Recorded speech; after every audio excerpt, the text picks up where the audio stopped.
দিনব্যাপী বাংলা মোদের গর্ব কর্মসূচির আজ শুভ সূচনা হলো ইসলামপুর কোর্ট ময়দানে। উপস্থিত ছিলেন রাজ্যের মন্ত্রী তথা গোয়ালপুকুরের বিধায়ক গোলাম রাব্বানি, ইসলামপুরের বিধায়ক আব্দুল করিম চৌধুরী, উত্তর দিনাজপুর জেলার জেলাশাসক সুরেন্দ্র কুমার মিনা, ইসলামপুর পুলিশ জেলার পুলিশ সুপার জবি থমাস সহ ইসলামপুর পৌরসভার চেয়ারম্যান কানাইয়ালাল আগরওয়াল, রায়গঞ্জ পৌরসভার অ্যাডমিনিস্ট্রেটর সন্দীপ বিশ্বাস, ইসলামপুরের মহকুমা শাসক প্রিয়া যাদব সহ উত্তর দিনাজপুরের জেলা তথ্য ও সংস্কৃতি দপ্তরের আধিকারিক শুভম চক্রবর্তী, মহকুমা তথ্য ও সংস্কৃতি দপ্তরের আধিকারিক শুভদীপ দাস সহ বিশিষ্টজনদের উপস্থিতিতে আজকের অনুষ্ঠানের সূচনা হয়। প্রদীপ জ্বালিয়ে শুভ অনুষ্ঠানের সূচনা করা হয়।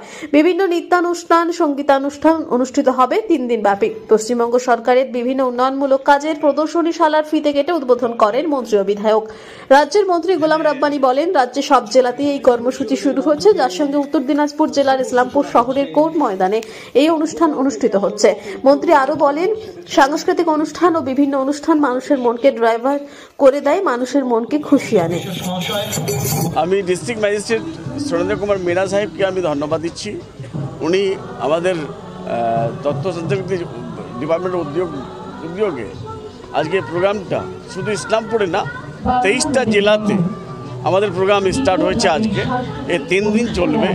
এই 3 দিন প্রোগ্রামে আমাদের শিল্পীরা সবাই এসছেন, আর শিল্পীদের কালচারাল ইভেন্টের মাধ্যম থেকে আমরা যতগুলো প্রোগ্রাম আমরা করছি, যতগুলো স্কিম আমাদের হয়েছে, আমাদের মুখ্যমন্ত্রী মমতা ব্যানার্জি যেটা আমাদের জন্য করেছে, আমাদের পশ্চিম বাংলার জন্য 10 কোটি লোকের জন্য, ওটা এই কালচারাল ইভেন্টের দ্বারাই আমরা পাবলিককে অ্যাওয়ার করার জন্য, পাবলিককে জানানোর জন্য আমরা এই প্রোগ্রামটা করছি, যার জন্য আমরা সবসময় বলি বাংলা আমাদের গর্ব, আর বাংলার গর্ব মমতা ব্যানার্জি।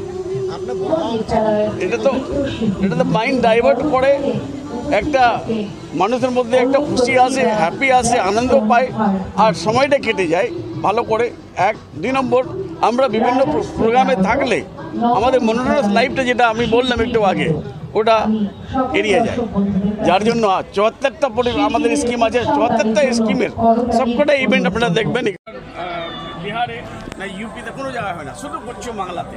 আর আজকে আমি ধন্যবাদ দিচ্ছি আমাদের এমএলএ চৌধুরী আব্দুল করিম সাহেবকে, যিনি আমার জন্মর আগে থেকে উনি এমএলএ আছেন এখানে।